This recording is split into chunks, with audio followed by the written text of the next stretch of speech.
Bonjour à tous, bonjour Paul Gara. Salut Rémi.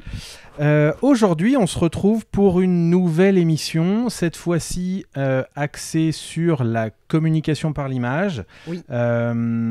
Et donc avec un jeu emblématique dans cette mécanique-là et dans cette catégorie, tout à fait. Un jeu de chez Libellude qui s'appelle Dixit. Avant de passer à la suite, pensez à vous abonner à la chaîne si vous appréciez ce que vous regardez. Dixit, oui, un jeu de Jean-Louis Roubira qui a été illustré par Marie Cardois. Donc tu l'as dit, édité par Libellude et qui a quand même gagné l'As d'or en 2009 et puis le Spiel des Jahres en 2010. Et puis qui a connu un nombre de déclinaisons, enfin pas de déclinaisons mais d'extensions, de nombre de cartes supplémentaires assez impressionnant quand même. Et avec ce succès, Libellude s'est derrière un petit peu spécialisé dans ces jeux, dans des jeux avec cette mécanique-là. Oui. Ouais. En fait, Libellude a été créé pour éditer Dixit en fait à l'origine. Ouais.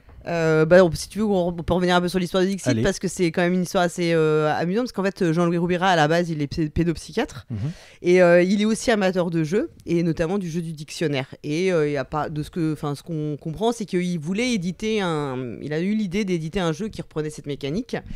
Et puis, à partir de 2002, en fait, il a l'idée de, au lieu d'utiliser des mots, d'utiliser des images parce qu'il est aussi collectionneur d'art visuel. C'est-à-dire que toutes les affiches, flyers, tout ce qu'on peut trouver, voilà, il collectionnait tout ça.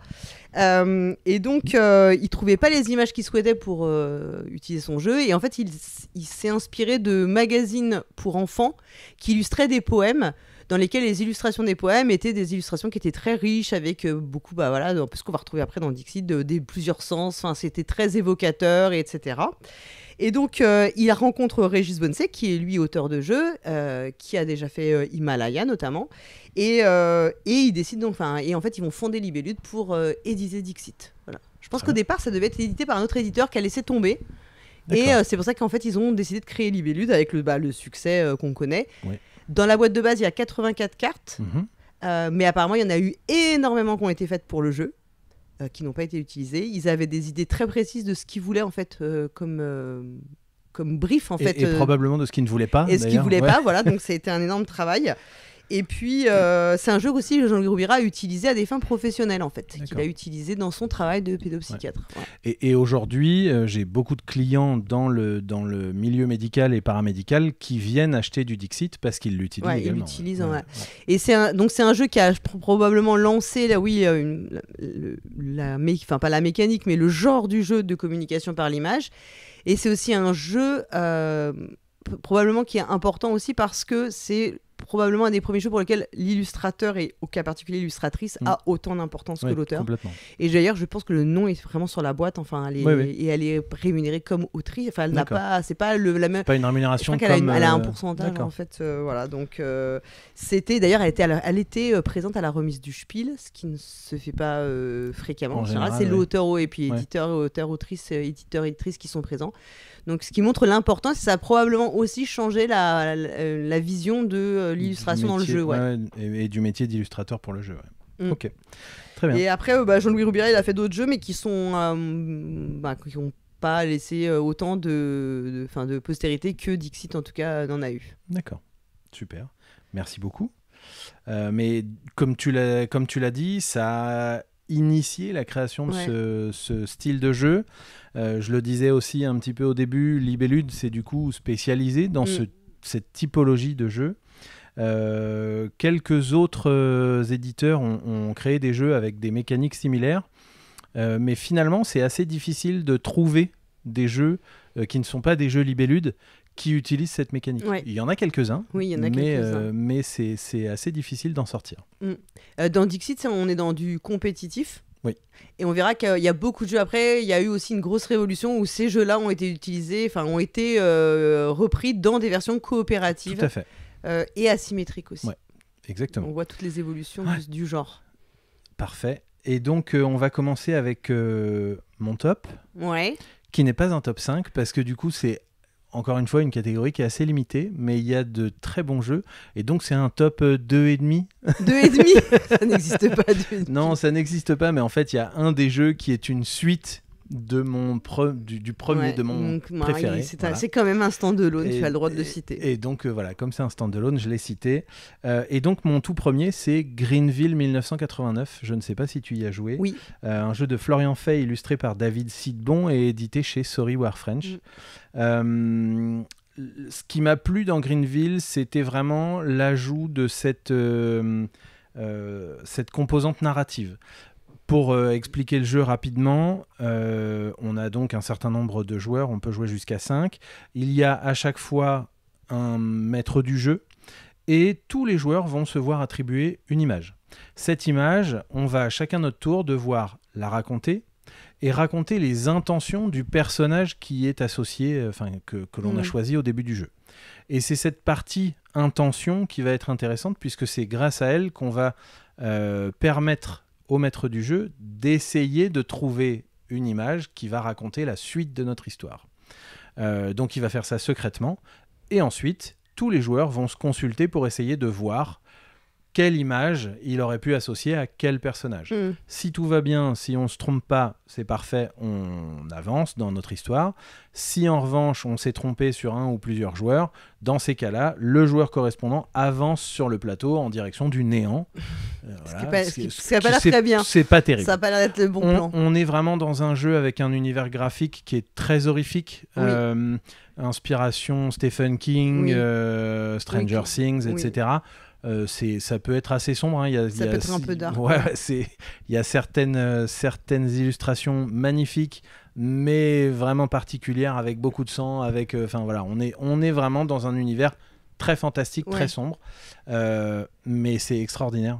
Il y a les illustrations fourmillent de détails. Vraiment, le boulot de David Sidbon est incroyable sur ce jeu.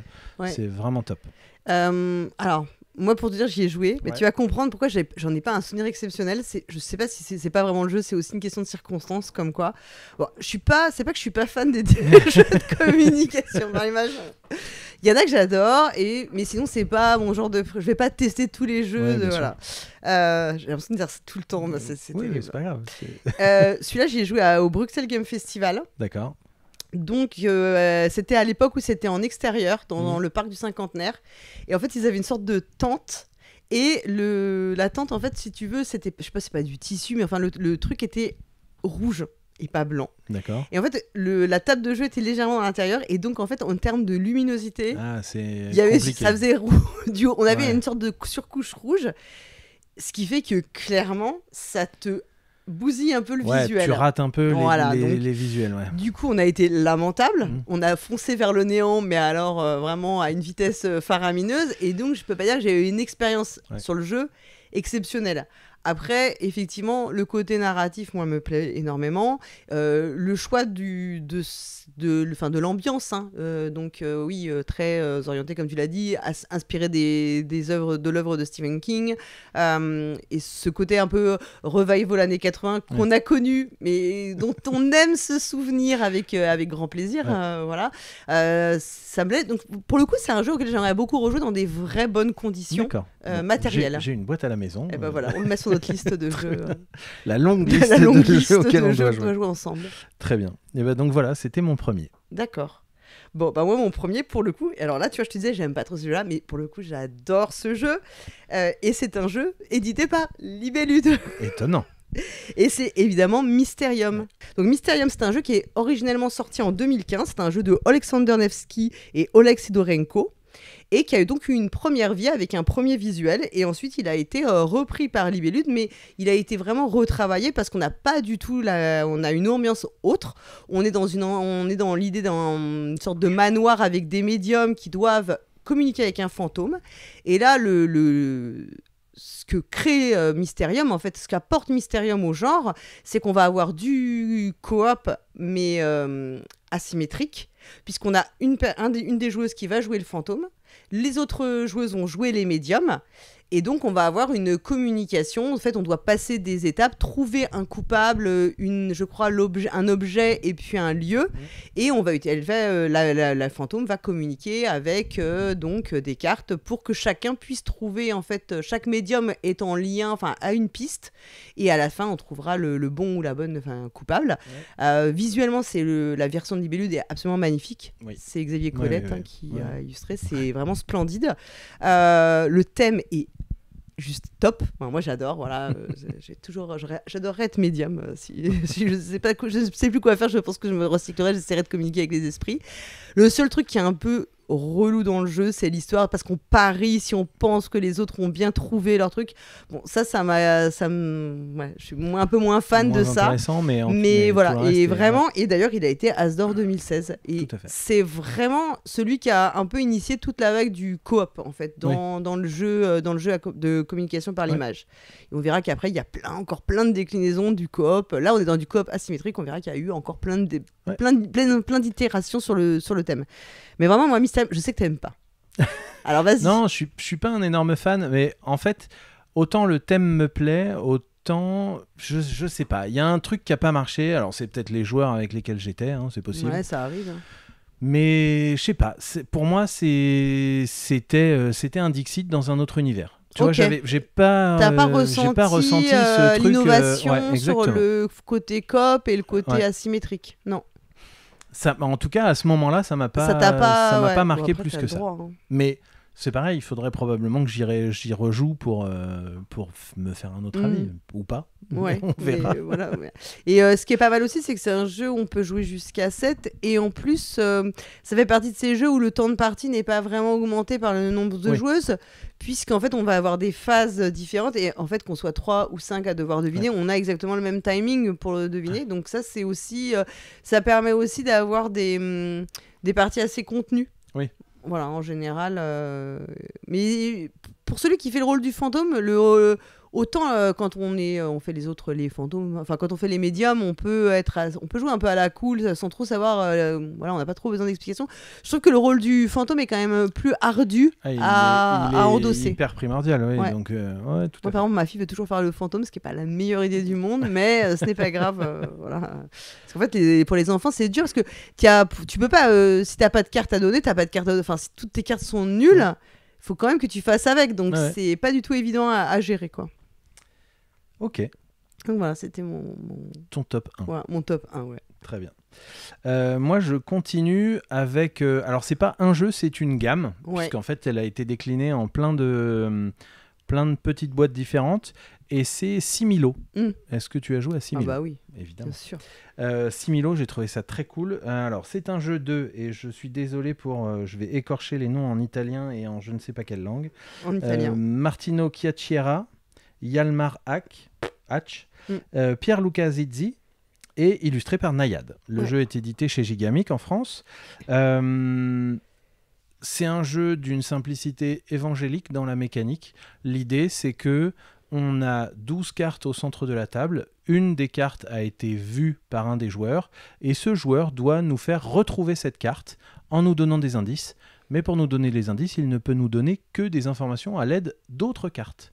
Et c'est en fonction de l'orientation de ces cartes que l'on saura si la carte qui a été posée a des points communs avec celle qu'on cherche ou n'en a aucun.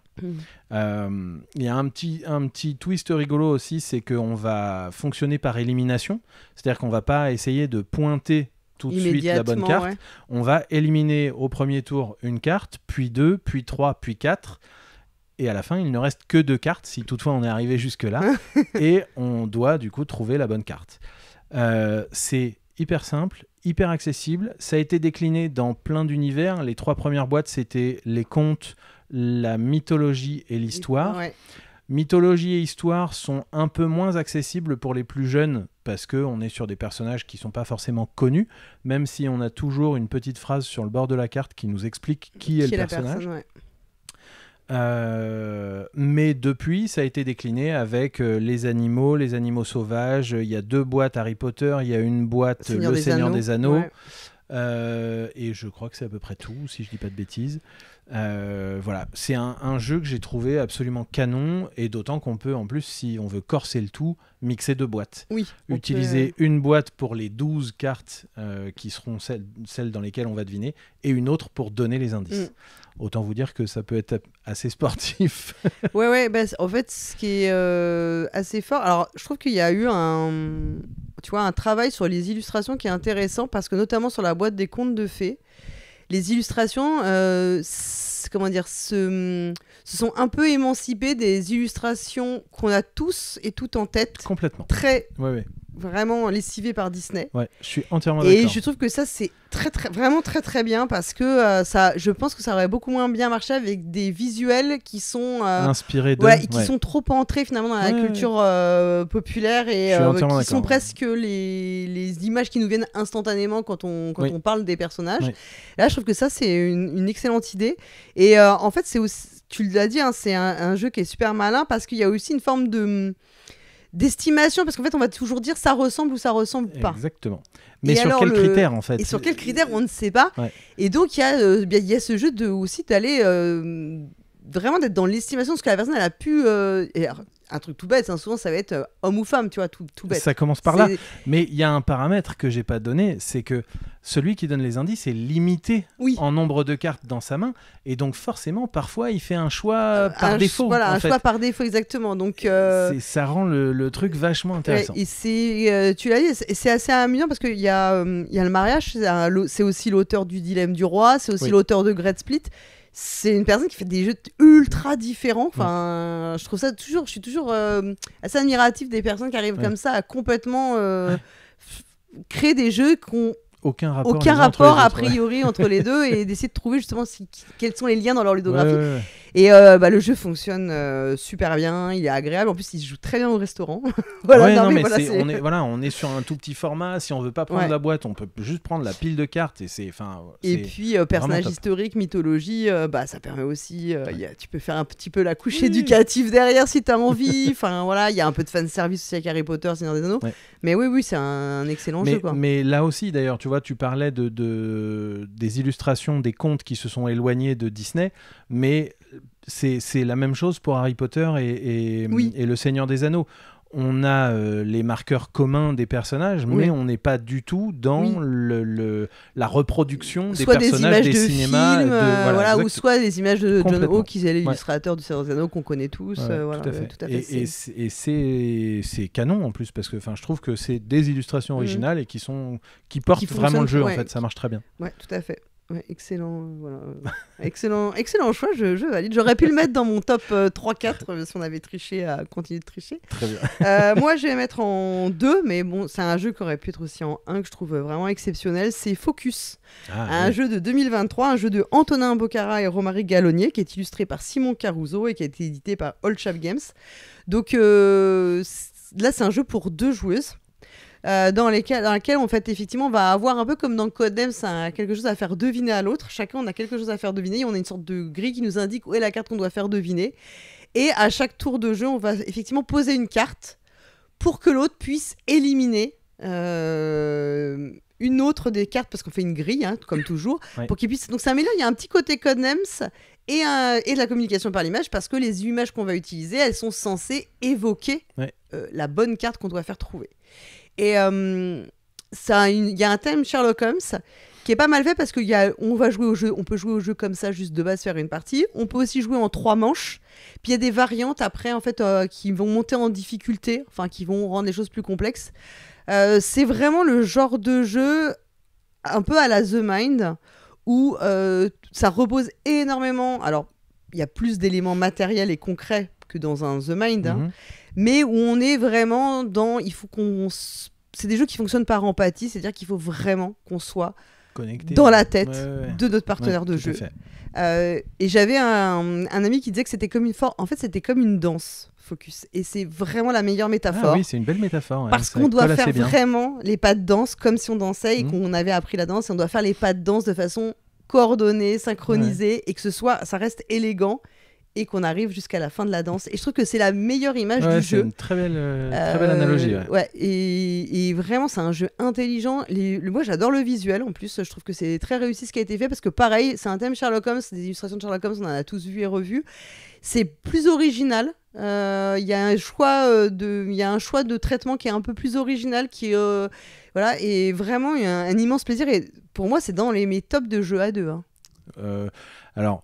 Il n'est pas dans mes top jeux à deux parce qu'il y en a plein et il y a plein de trucs que j'adore, mais c'est effectivement un très très bon jeu. Vraiment excellent. Voilà. Bon, super.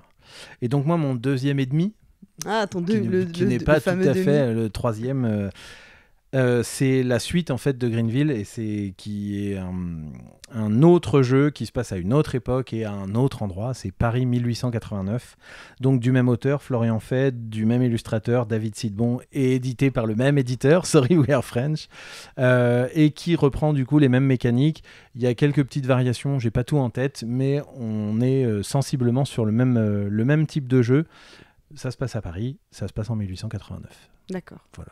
Je ne vais pas m'étaler parce que vraiment on est très proche d'un en fait, ça se conçoit parce que c'est quand même un jeu c'est le genre de jeu où il y a un des grands apports, ça va être effectivement les illustrations en fait. Oui, complètement. Et là, on va être dans un style complètement différent de Greenville 1989. Totalement.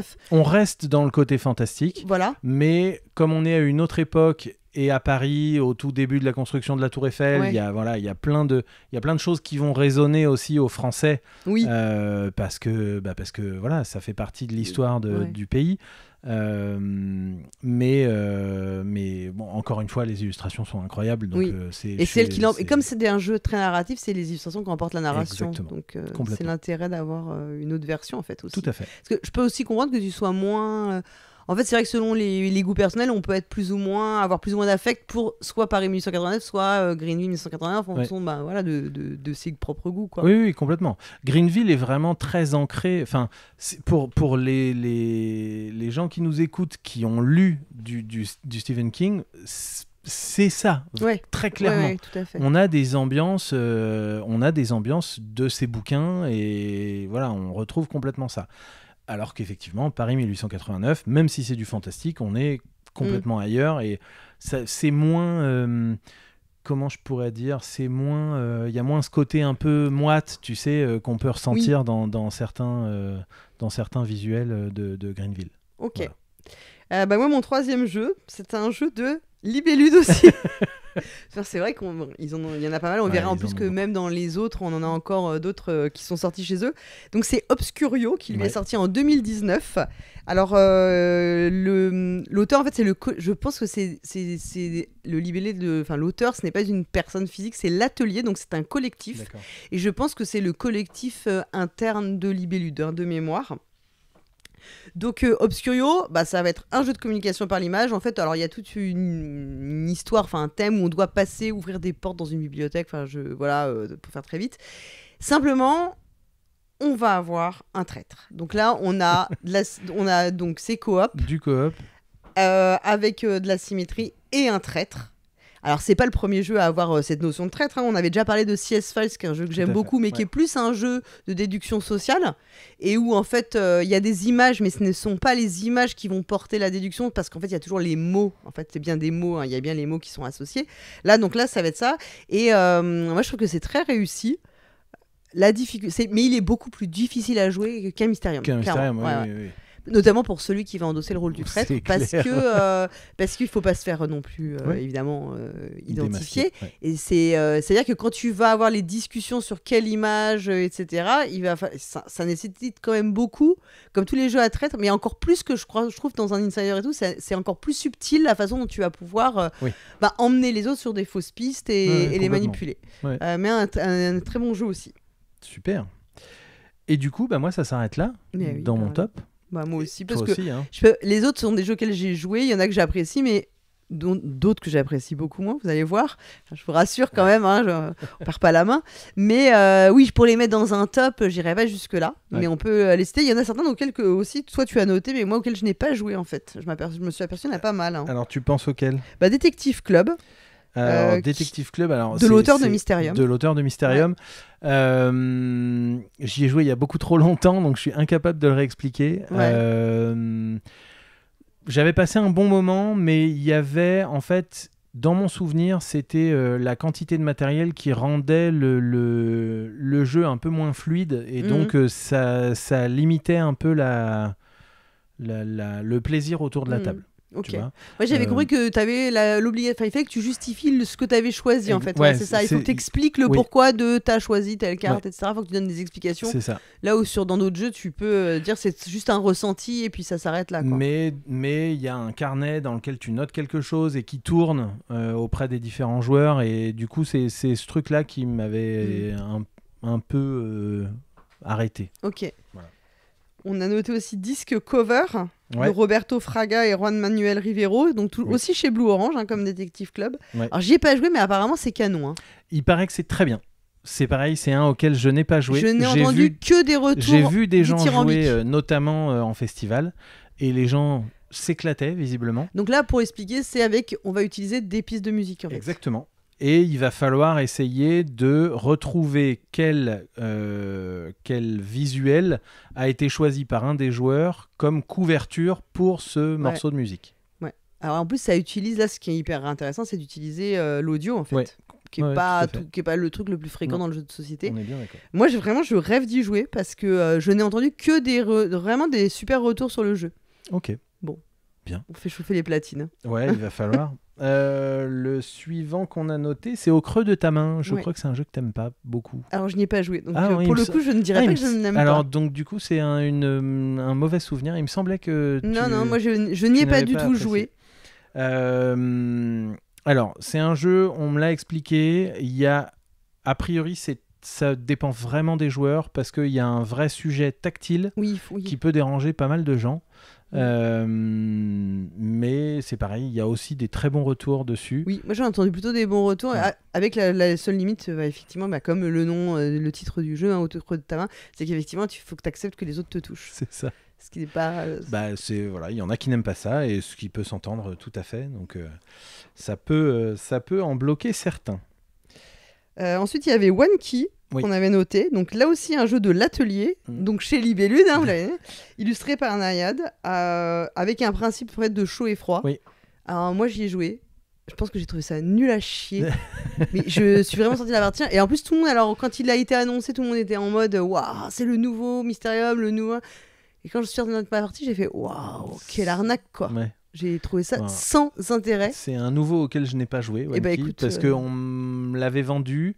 En me disant tu vas voir c'est super, et puis derrière j'ai eu beaucoup de très mauvais retours. Voilà. Et du coup j'y suis pas allé quoi. Ouais, bah non. Et moi j'avais vraiment genre de, enfin je me dis mais je vois pas ce que ça apportait de plus. J'ai trouvé ça vraiment inintéressant au possible quoi. Ok. Shadows Amsterdam, est-ce que tu y as joué ? Oui, j'y ai joué. C'est un jeu de 2018 de Mathieu Aubert qui est toujours édité par Libellud. Toujours. Voilà. Et qui était dans la sélection de l'Asdor 2019. Ouais, tout à fait. Qui n'a pas gagné. Et donc, il y a une composante de temps réel dans le jeu. J'y ai joué une fois. Ouais. J'ai un assez bon souvenir de la partie. Pas de quoi le faire entrer dans mon top, mais c'était, j'avais trouvé que ça remaniait assez bien la mécanique. Ouais, puis il y a une dimension spatiale en fait. Parce qu'on va placer des cartes. Ouais, on va placer des cartes. Enfin, on a des sortes d'hexagones, il me semble, et on va se déplacer et ça se joue par équipe. Donc c'est compétitif par équipe. Et il faut qu'on arrive à se déplacer aux bons endroits. En fonction des cartes qu'on donne, on va indiquer la direction à notre partenaire. Quoi. Parce que pour changer, c'est un autre jeu d'espionnage. Oui. Ouais, c'est vrai que ça faisait longtemps, mais avec des petits animaux mignons. Mais avec des petits animaux mignons. Qui font penser à Zootopia un peu. Ouais, voilà. Tout à fait. Moi, j'en ai fait une partie, pareil, au Bruxelles Game Festival, c'est marrant, tu vois. Et franchement, j'en ai pas du tout un souvenir impérissable non plus.